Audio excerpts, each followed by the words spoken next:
कोई शनि राहु का प्रभाव नहीं।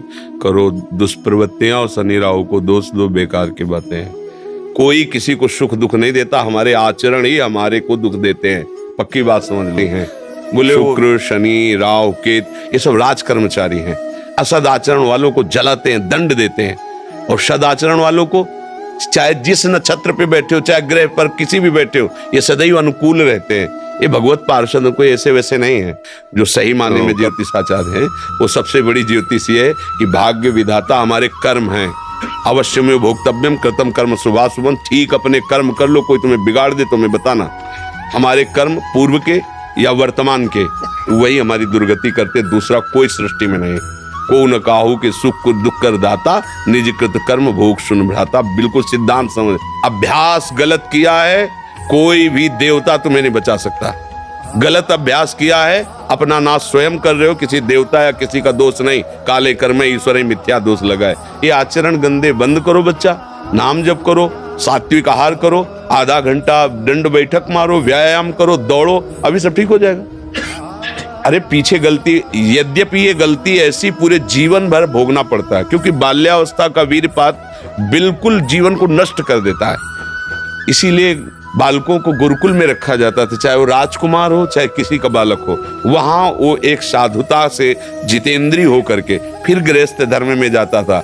10, 20, 50 वर्ष गृहस्थी में रहा, कुछ उसका बाल बाका नहीं हुआ। फिर वो विरक्त होकर के आंतरिक, फिर वो जितेंद्रीय होकर के परमात्मा को प्राप्त कर ले। आज हमारी बाल्यावस्था से मोबाइल का संग है, गंदे बच्चों का संग है। अब ये गंदी आदतें हो गई, सर्वनाश हो गया। अब सोचो ये अवस्था तुम्हारी चिंता सुख से ग्रसित होने की है, आनंद में उमगने की है, भी नौ किशोर अवस्था है। ये तो मस्ती वाली, क्योंकि मस्ती हटा दी, अब रह क्या गया जीवन में। संन्यास ले ये जो है बच्चा, उसकी माँ ऐसे समझाती जैसे मित्र से कि देखो बेटा तुम जवान हो रहे हो, तुम्हारा मन ऐसे भोगों की तरफ जाएगा, ऐसी ऐसी क्रियाएं भोगों की होती हैं, क्या तुम शुरू कर दिए? तो कहा नहीं मम्मी। क्या तुम्हारे मन में ऐसा आता है? आता तो है, बिना हमारे, हम तुम्हारे मित्र भी हैं, तुम्हारी माँ भी है, बिना हमारी अनुमति की तुम ऐसा मत। आज वही सन्यासी है, वो जब हमसे बात करे तो हमका प्रणाम है तुम्हारी माँ को। बोले मुझे अगर संभाला तो मेरी माँ ने संभाला।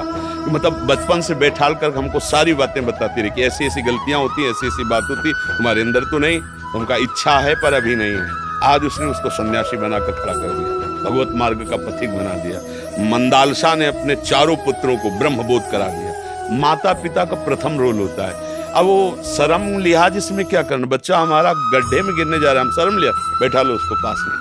देखो मोबाइल में गंदी चीजें तो नहीं देखते, गंदे बच्चों को संग तो नहीं करते। अगर आप ऐसा करते हैं तो नहीं करना चाहिए। उनका मैसेज देखें, उनका मोबाइल देखें, उनकी चेकिंग करें, उनकी मानसिकता को समझे। गलत हो गए हो तो उनको प्यार दुलार से, बड़ी कोई बात नहीं, गलती सबसे होती है, सुधार करो। मतलब उसको इतना पुष्ट करो कि वो बोझा ना लादने पावे और आगे निकल जाए। भाई इतनी फुर्सत का है माता पिता, वो अपने मनोरंजन से फुर्सत ले, वो अपने ही मन को संभालने में परेशान है। इसलिए अच्छा है बच्चा, सावधानी से चलो, अब कभी मत करना। क्योंकि इस क्रिया में क्या होता है कि नस नाड़ियां इतनी कमजोर हो जाती हैं कि फिर आगे चलकर आप करोगे भी नहीं, पर वो शक्तिपात हो जाएगा, मतलब नष्ट हो जाएगी वीर शक्ति। वो आपको ऐसा लगेगा कि हमने तो कुछ किया ही नहीं, और वो ऐसे हो जाएगा। मतलब नस नाड़ियां, ये हम अनुभव की बात कहते हैं जो हमसे मिले हैं साधक, कि स्नान कर रहे हैं, कोई हमारी क्रिया नहीं, पर ऐसे हम सोने जा रहे हैं पर कुछ क्रिया नहीं, ऐसे छू गया तो ऐसे बिल्कुल शक्तिहीन हो जाता है। तो ये अपना नाश करना है। कुछ दिनों बाद नींद आना बंद हो जाएगी, कुछ दिनों बाद दिमाग में निगेटिव केवल रह जाएगा, नकारात्मक सोच रह जाएगी।